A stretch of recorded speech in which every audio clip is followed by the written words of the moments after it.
2006 সালে 28 অক্টোবর আওয়ামী সন্ত্রাসীদের লগি বৈঠার তাণ্ডবে চিটাগাং রোড মহাসড়কে শহীদ আব্দুল্লাহ আল ফয়সাল সহ সকল আহত ও শহীদের স্মরণে 28 অক্টোবর মঙ্গলবার দুপুরে নারায়ণগঞ্জ রেল স্টেশনে অসহায় পথ শিশুদের খাবার দিলেন নারায়ণগঞ্জ মহানগর ইসলামী ছাত্র শিবির। লগি বৈঠার তাণ্ডবে চিটাগাং রোড মহাসড়কে শহীদ আব্দুল্লাহ আল ফয়সালের কবরে দোয়া শেষে অর্ধ শতাধিক এতিম অসহায় পথ শিশুদের মাঝে খাবার বিতরণ ও দোয়া মোনাজাতে উপস্থিত ছিলেন মহানগর ছাত্র শিবিরের সভাপতি হাফেজ ইসমাইল, সেক্রেটারি অমিত হাসান, অফিস সম্পাদক আমজাদ হোসেন, সমাজসেবা সম্পাদক আল হেলাল, এইচআরডি সম্পাদক আব্দুল্লাহ আল মামুন, ফাউন্ডেশন সম্পাদক আরিফুল ইসলাম প্রমুখ।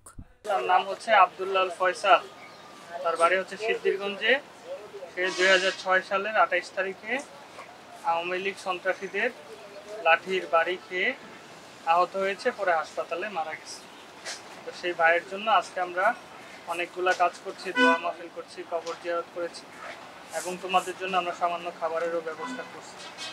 2006 সালে 28 অক্টোবরে আমাদের পল্টনে আওয়ামী লীগ, ছাত্রলীগ, সন্ত্রাসী সংগঠনের দ্বারা ইসলামী ছাত্র শিবিরের আক্রমণ হয়।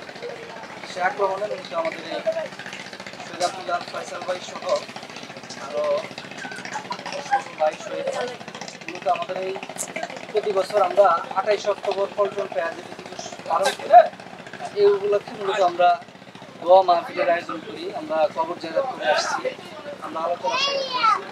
এখন তোমাদের জন্য আমরা একটু খাবারের ব্যবস্থা করেছি, যাতে তোমরা খেয়ে আমাদের এই যারা শাহাদাত বরণ করেছে তাদের জন্য তোমরাও দোয়া করতে পারো। এই জন্যই মূলত আজকের এই খাবারের আয়োজন। আমরা আশা করি তোমরা দোয়া করবে, আমাদের যে সকল ভাইয়েরা শাহাদাত বরণ করেছে তাদের জন্য তোমরা দোয়া করবে, আমরাও ভাইদের জন্য দোয়া করবো। আর আমরা চাই যে তোমরা আসলে এভাবে আঁকার চেয়ে আস্তে আস্তে পড়ালেখার প্রতি আগ্রহী হওয়া, একটু সরে সরে আঁক খ এগুলো শেখার মাধ্যমে। কারণ কিন্তু বর্তমান প্রেক্ষাপটে বিশেষ করে বাংলাদেশের প্রেক্ষাপটে এখন আসলে শিক্ষার বিকল্প নেই।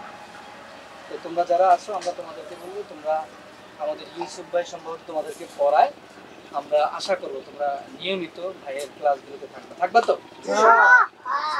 সবাই থাকবা, আমরা সেই প্রত্যাশা করি। সুমন ইসলাম, NAN TV, নারায়ণগঞ্জ।